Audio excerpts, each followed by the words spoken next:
Einkünfte aus Kapitalerträgen für die Finanzierung der gesetzlichen Krankenkassen. Dieser Vorschlag von Robert Habeck, dem Kanzlerkandidaten der Grünen, hat eine kontroverse Diskussion hervorgerufen.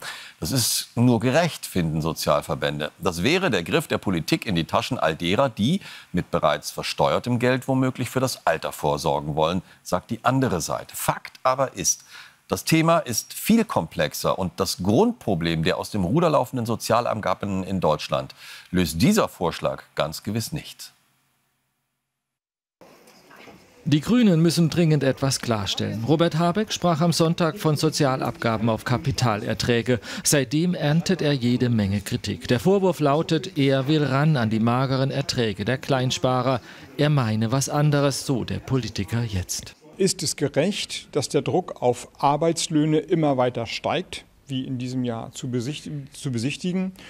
Oder wollen wir weitere Einkommen von Reichen und Menschen, die Gewinne erzielen durch Kapitaleinkünfte, auch solidarisch eingliedern in die Finanzierung?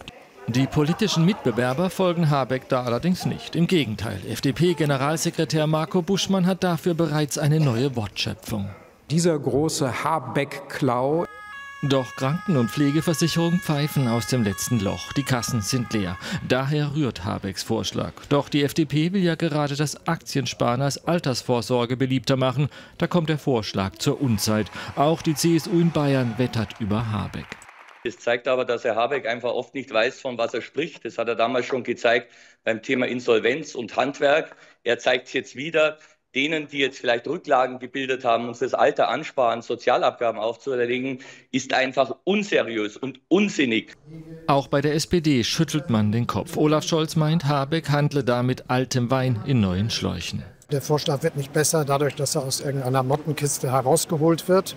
Tatsächlich geht es doch darum, dass wir mehr Solidarität walten lassen. Kapitalerträge werden besteuert. Das ist der richtige Weg.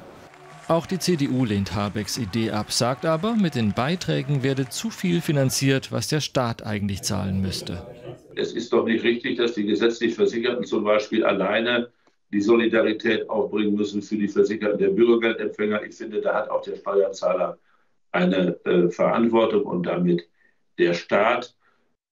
Die Grünen versprechen nun großzügige Freibeträge, doch Kritiker meinen, das geht schief wie beim Heizungsgesetz. Denn der Vorschlag treffe nicht Millionäre, sondern Otto-Normalverbraucher. Alle Einkommensarten bzw. das Einkommen über 73.800 € ist frei von Sozialabgaben bezüglich der Krankenkassenbeiträge. Und das heißt, man trifft im Endeffekt die Falschen. Nicht Daumen hoch, sondern Daumen runter. Weiterhin scheuen sich viele Deutsche, ihr Geld an der Börse zu investieren. Steigende Abgaben würden da die Skepsis wohl noch wachsen lassen.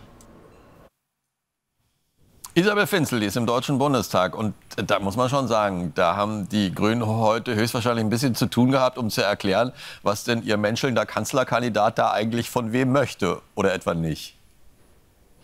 Ja, absolut. Und die grüne Fraktion hat sich jetzt auch zum Jahresauftakt hier im Bundestag getroffen. Ich möchte das ganze Thema noch einmal vertiefen, denn bei mir ist Katharina Dröge, Fraktionsvorsitzende der Grünen hier im Bundestag. Schön, dass Sie sich die Zeit nehmen. Frau Dröge, wir müssen noch einmal über den Vorstoß von Robert Habeck sprechen.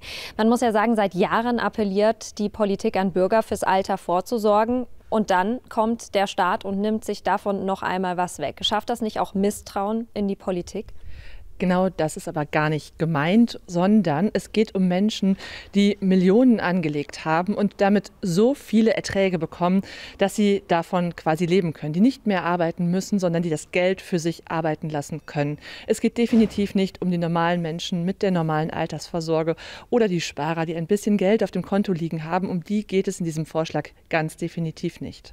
Also Sie können definitiv ausschließen, dass es um Menschen geht, die zum Beispiel in ETFs investiert haben. Wenn sie Millionen in ETFs investiert haben, schon, aber die Menschen, die normale Summen in ETFs investiert haben, definitiv nicht. Das kann ich ausschließen. Aber Frau Dröge, warum hat das Herr Habeck nicht schon von vornherein nicht direkt so gesagt, dass es um Millionäre geht, dass es um sehr hohe Einkommen geht? Hätte er das nicht im Vorfeld besser erklären müssen, um sich ja diese ganze Kritik auch zu ersparen? Er ist gefragt worden nach dem Konzept der Bürgerversicherung. Und das ist ein Konzept, das nicht nur die Grünen entwickelt haben, sondern das auch Gewerkschaften oder der Arbeitnehmerflügel der CDU seit vielen vielen, vielen Jahren vertreten, also ein sehr bekanntes Konzept. Und Robert Habeck hat dort auf eine ganz konkrete Nachfrage geantwortet, nämlich, dass neben der Tatsache, dass Menschen, die jetzt privat versichert sind, stärker mit beitragen sollen zur Finanzierung der gesetzlichen Krankenversicherung, eben auch hohe Vermögen mehr mit dazu beitragen sollen. Es war also eine Antwort auf eine sehr konkrete Frage. Und das Konzept, das gibt es schon sehr lange und das sah immer vor, dass es ganz hohe Freibeträge gibt, sodass wirklich nur die Superreichen an dieser Stelle gemeint sind.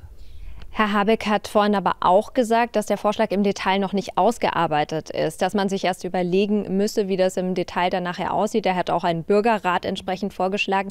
Warum machen die Grünen einen Vorschlag, der ja erstmal einigen Sparern vermutlich den Schweiß auf die Stirn treibt, wenn das Ganze doch am Ende noch nicht mal ausgearbeitet ist? Also die Grüne Bundestagsfraktion hat diese Vorschläge natürlich in den Deutschen Bundestag eingebracht und die sehen mehrere Stufen vor und dazu gehört als letzter Schritt auch die Frage, wie man Kapitalerträge, hohe Kapitalerträge mit berücksichtigen kann. Was Robert Habeck aber gesagt hat, ist eine Debatte, die aus meiner Sicht enorm notwendig ist im Land.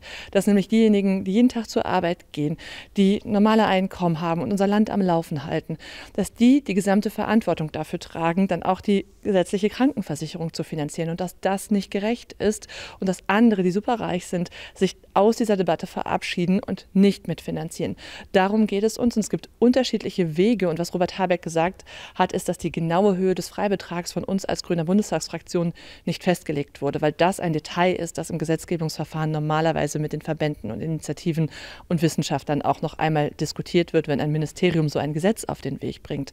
Aber dass es einen hohen Freibetrag gibt, der die normalen Menschen nicht adressiert, das war immer so und das ist auch das, was Robert Habeck vertritt. Trotzdem, Frau Dröge sagt aber zum Beispiel die Techniker-Krankenkasse, dass es auch nichts bringen würde, einfach nur mehr Geld ins Gesundheitssystem zu stecken, sondern dass es eine grundlegende Reform braucht. Warum werben die Grünen nicht dafür? Natürlich werben wir auch dafür, dass es mehr Effizienz im Gesundheitssystem braucht, dass man beispielsweise durch die Digitalisierung unnötige Bürokratie im Gesundheitssystem auch abbauen kann. Das ist die eine Seite. Aber die andere ist doch, die Leute sehen doch gerade auf ihrem Gehaltszettel, wie stark die Sozialversicherungsbeiträge steigen. Und deswegen machen wir Grünen Vorschläge dafür, wie diese wieder sinken können. Es geht uns also um eine Entlastung für die Mehrheit der Menschen in diesem Land und die ist aus unserer Sicht dringend notwendig. Sagt Katharina Dröge, danke für diese Erläuterungen und damit geben wir zurück aus dem Bundestag zurück zu euch ins Studio.